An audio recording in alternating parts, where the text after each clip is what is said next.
This week on Arizona Illustrated, fleeting creations, Look at that. How do you like that? a place for poetry, It's something that's absolutely incredible and unique that that it exists at all, but especially that it's here in Tucson. and transportation, a look back. What's special about it to us is that it's all fixed up. We spent a lot of years restoring it.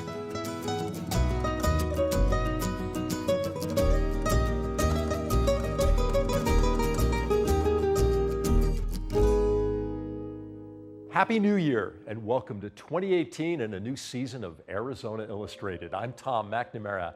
If you've lived in the Sonoran Desert long enough, you've grown accustomed to hot summers and mild winters. Dust devils are common, snow angels are rare. Thin skin and things that melt don't survive long. But in this story, there is timeless beauty in a short-lived creation that ultimately returns to the earth.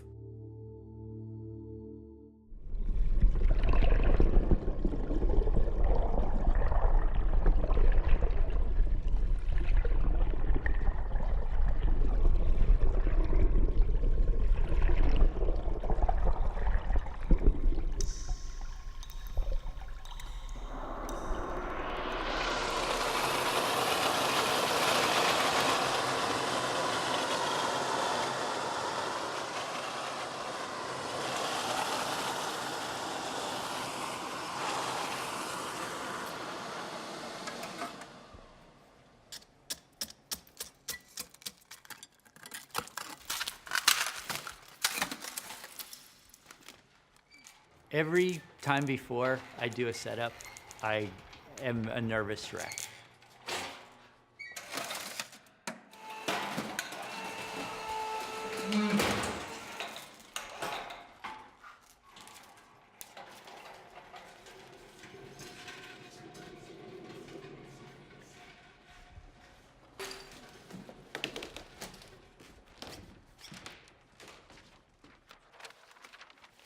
I can't tell you how much time I spend at night thinking about details and logistics.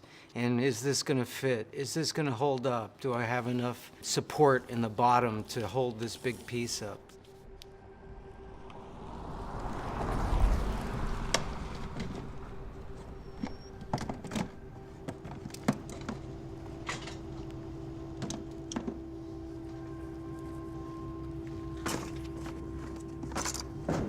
I do sometimes say if I have any regrets, I don't have anything but a memory and a picture to show for it. I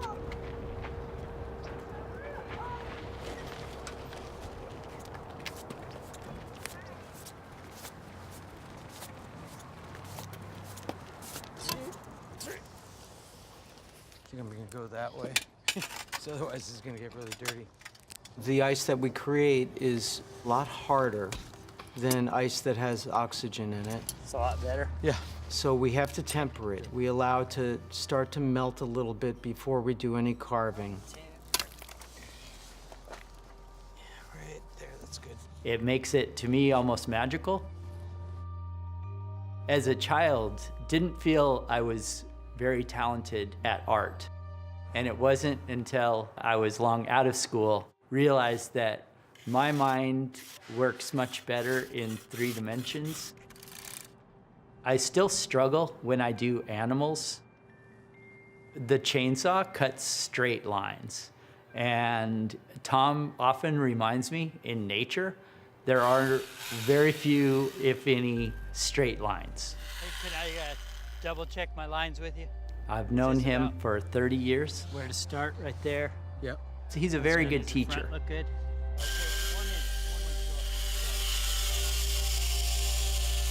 My first ice carving I ever did was at chef school. What would go on back in the past a little more was that chefs would make an ice sculpture to garnish a buffet. And it brings out the total creativity in a chef. Needless to say, what happens with us who are in this industry, if we really like that medium to work with, it really becomes a passion.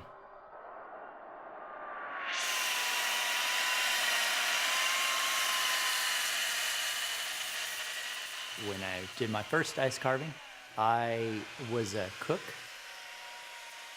I love the process of carving the ice, that I can just disappear from my day-to-day worries and troubles and thoughts. You mean like in the Like chest the, area? Like the feather, yeah. Like Yeah, the put this scallop- back in so we'll have more scallop feathers. stability Okay, with it. cool. Your 100% focus has to be on that piece at one point. You know, you're in a zone and you've got to follow step by step. It's almost like a orchestration of we're going to start here, we're going to do this, then we're going to do that. We have our times where we're doubting what we're involved with and what we're putting up. It's wet, it's cold, it's very, very physical when you're holding a chainsaw that's going 5,500 RPM. But boy, when it's all said and done, when it goes up, that's what makes the difference. That's awesome. Look at that. Crazy how they did this. I know, right? Without it melting. Is it super cold back? Ice sculpture. Every holiday, there's probably 10,000 people that get to see our sculptures. Isn't it beautiful? Look at that. It is gorgeous. It's real ice. What's that other You know, you could have made a sculpture out of bronze, you could have made a sculpture out of anything and put it up there and lit it up and made it look beautiful. But when it's something that is actually melting right before your very eyes, it's got a little bit more intrigue to it. Feel it! Wow! Oh, that feels so weird. There's a lot of people here. Yeah. Carved out of real ice. All that excitement over something that we sometimes take for granted on what we could do. You're an artist. Thank you. How long did you take? Hour and a half. Yeah, we started with 300-pound blocks of ice. Wow, so you did this. It's not there to forever preserve and admire and share, but in a tragic way, that's really beautiful, that only a certain percentage of people will experience and enjoy that. ice? But you can't put your mouth on it. No, get your tongue stuck on that, huh? Look at that. How do you like that? Have you ever seen such a big chunk of ice? To do something that they have such a great memory of is priceless. That's cool, huh? Now we're stuck in the dirt.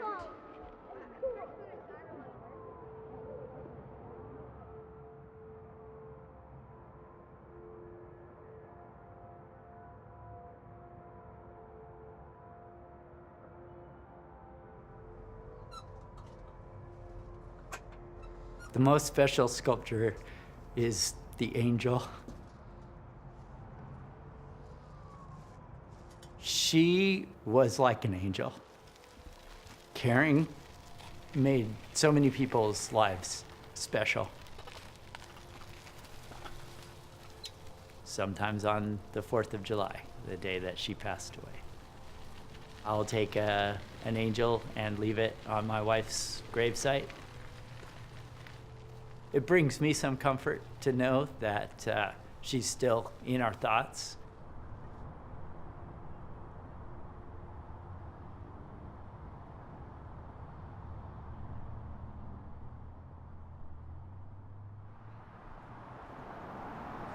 I miss you. You would be very proud of your kids. They've turned out to be perfect people. I've been able to contribute to other people's hard times through a few more angels, and I'm glad that I can do that for someone.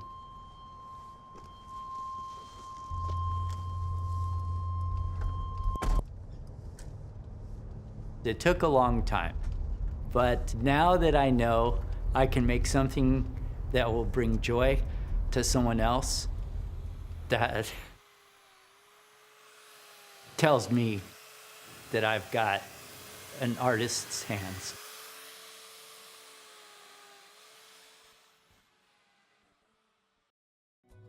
Like what you see on Arizona Illustrated?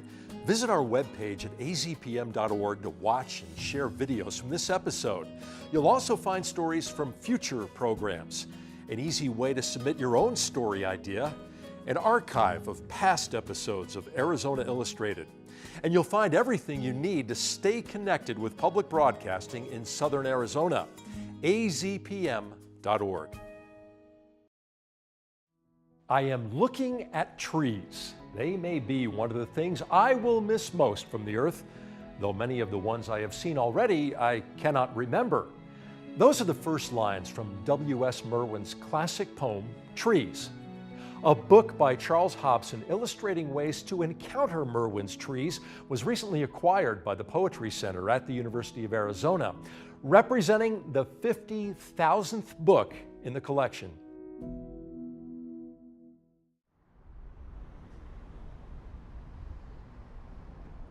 Wallace Stevens calls poems or poetry a preserve for the imagination. And sometimes I think about the Poetry Center as a sort of physical manifestation of that, a sort of a national park for the imagination.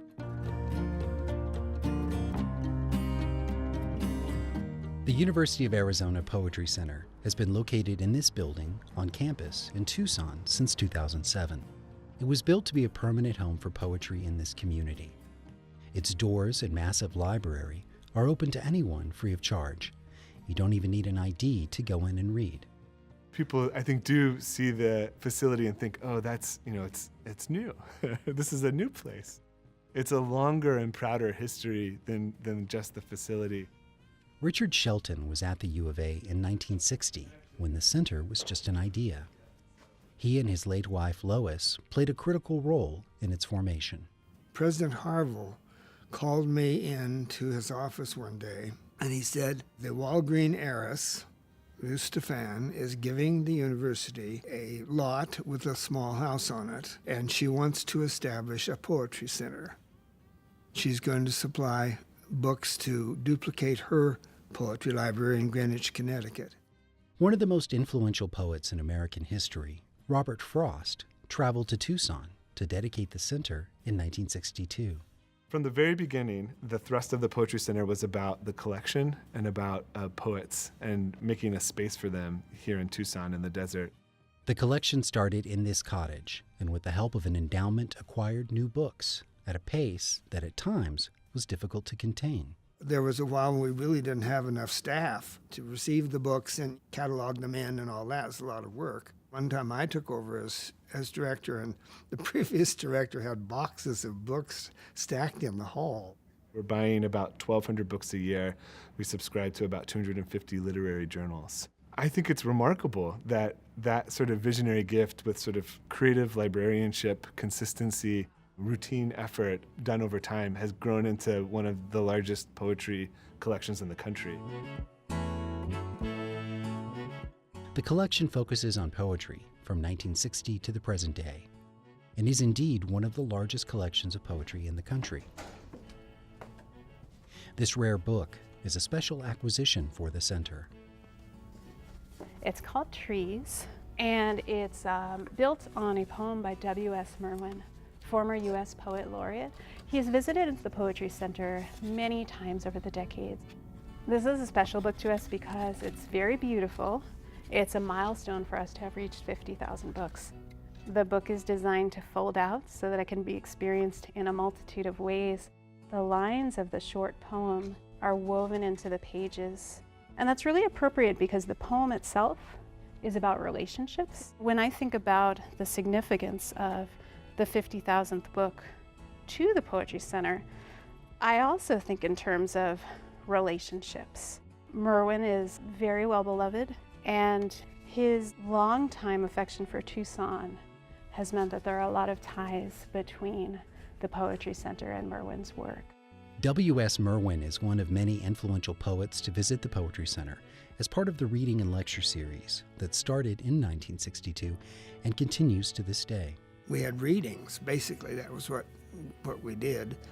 And we brought in poets from far away and from all over the world, actually.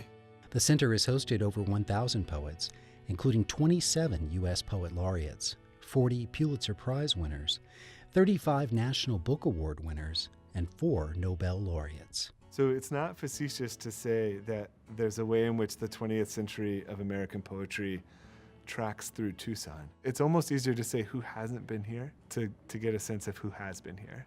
If you can't make it to the Poetry Center in person, you can still explore its rich history online. This is VOCA. VOCA is our online audio-video database of recordings that we've been making of our reading series. And the reading series goes back to 1962. We started making recordings in 1963. We have, at this point, over 800 recordings on it. In most cases on VOCA, we have broken down each track by poem title. If the poem has been published, we try to note where it was published and which book it's in. So that ties the VOCA archive very firmly to the collection. In most cases, you can hear a poem and then go read it right here in the library. On this night, the center is hosting a reading by Layli Long Soldier and Timothy Yu.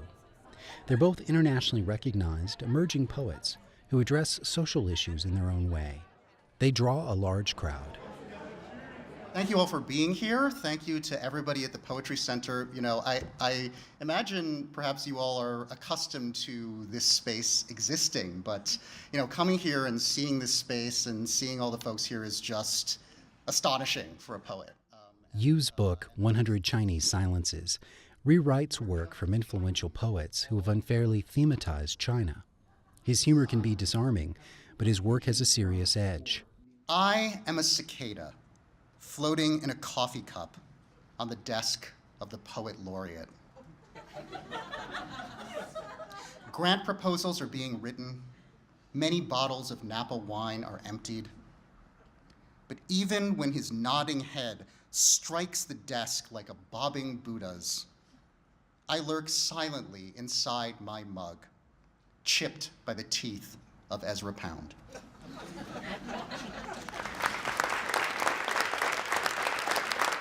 I'm very happy to be here, and thank you for the invitation.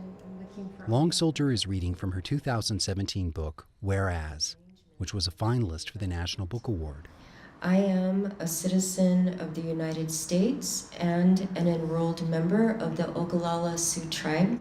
Her poetry directly addresses the U.S. government's official apology to Native Americans. I did not desire in childhood to be a part of this, but desired most of all to be a part, a piece, combined with others to make up a whole. Some, but not all, of something. In Lakota, it's hanke, a piece or part of anything. Poetry will always, I think, stay slightly ahead of the masses. So it's evolving, it's constantly evolving. It's a difficult world, and I am righted by poetry often. And I think having spaces where words are valued and language is held up as an especially important thing gives me some sense that there's a way forward. That belief Tyler Meyer has in poetry and the Poetry Center was recently rewarded. The Art for Justice Fund gave the center a $500,000 grant to explore mass incarceration, the largest grant in the center's history. Richard Shelton is no stranger to this subject.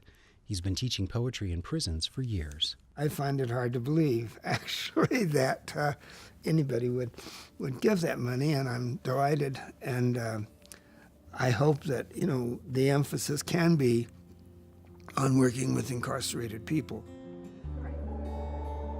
With a rich history and recent success, people across the country see the Poetry Center as a model for how poetry can stay a part of our lives and collective consciousness.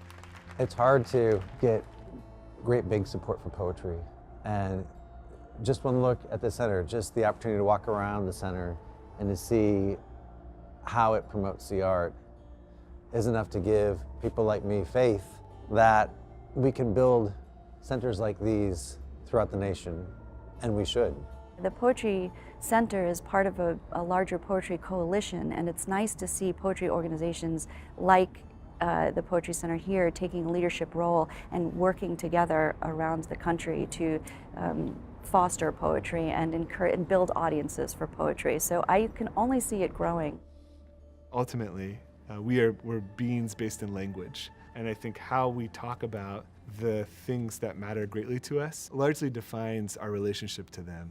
Poetry has a lot to offer in how we might imagine new language for how we think about these things.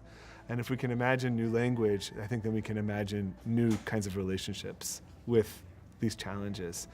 And that's part of the future that we're excited to be a part of. And we're excited for the role that poetry might play in helping shape that.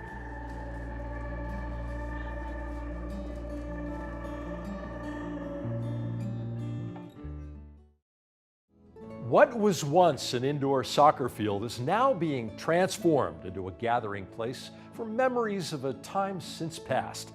Volunteers there are working to restore an important part of our culture that's helped millions of people get where they were going.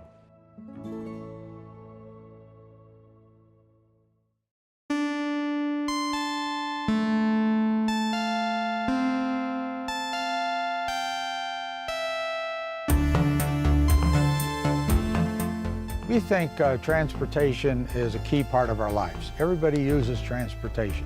So we think the history of it is important and that people ought to understand or have a place where they can know about how people got around in the past.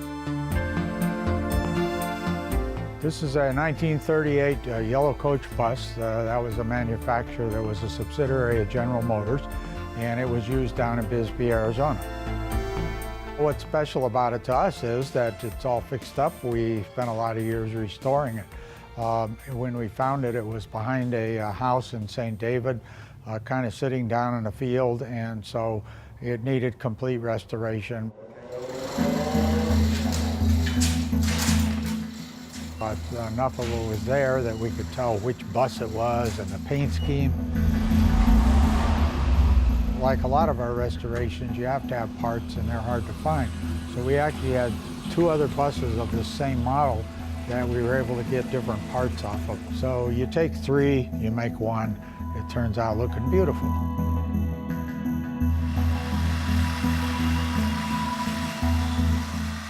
I enjoy it. I like doing the work, have a good time doing it. And when you finish it, you can be really proud of this thing that you turned this pile of rust into something that works and really looks nice.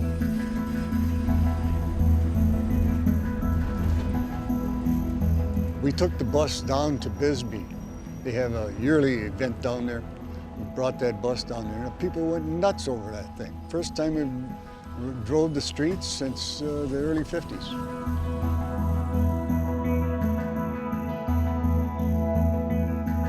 My name is Mark Hart, and I'm the model builder for Old Pueblo Trolley. And I've been here, quite a few years. Gene and myself, we kind of grew up with all this stuff.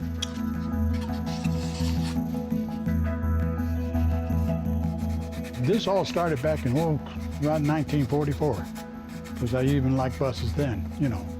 They were kind of crudely put together and everything, you know, being young like that, well, that's what it was. But I kind of stuck to it and rode on the buses, and I got friendly with some of the bus drivers. After I got out of the Army, I couldn't get back to my other previous type job, and I went to driving a city bus, which is a surprise to me because I never thought I'd be driving a bus.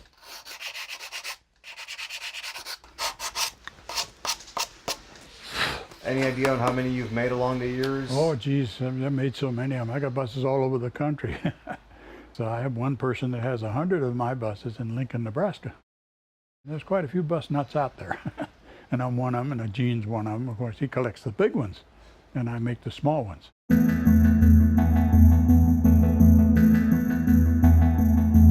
We have a streetcar in our building that's supposed to represent what they had in Douglas at the time. It's a California-type streetcar. And we have 2 of them, and both of them are going to eventually be made into one. So that's the story on that. So I made a 3/4 scale of the model, what it's going to look like, which you see in the cabinet there, and that's what it's going to look like when they get it completed.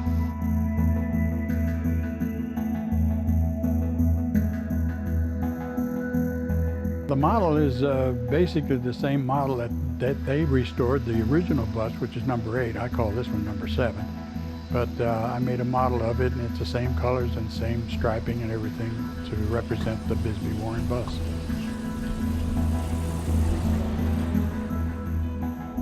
This here is a Tucson Rapid Transit bus. It's a type that I have driven, and it's about around in the 50s.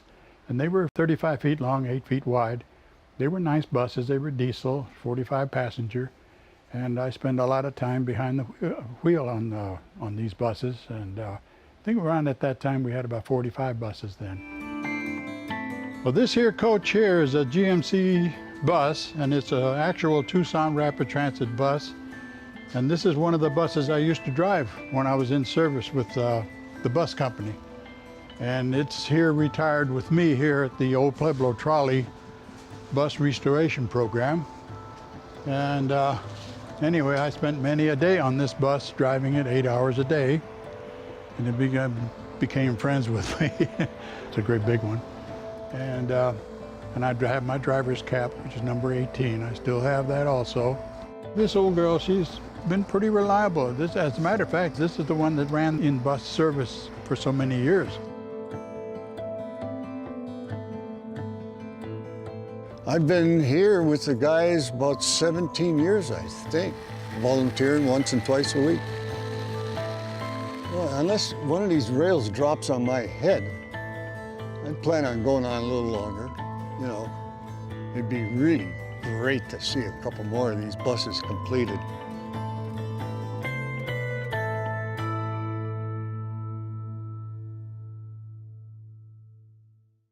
In addition to the Transit Museum in South Tucson, Old Pueblo Trolley also operates the Southern Arizona Transportation Museum in downtown Tucson. You can find out more at TucsonHistoricDepot.org. Thank you for joining us here on Arizona Illustrated.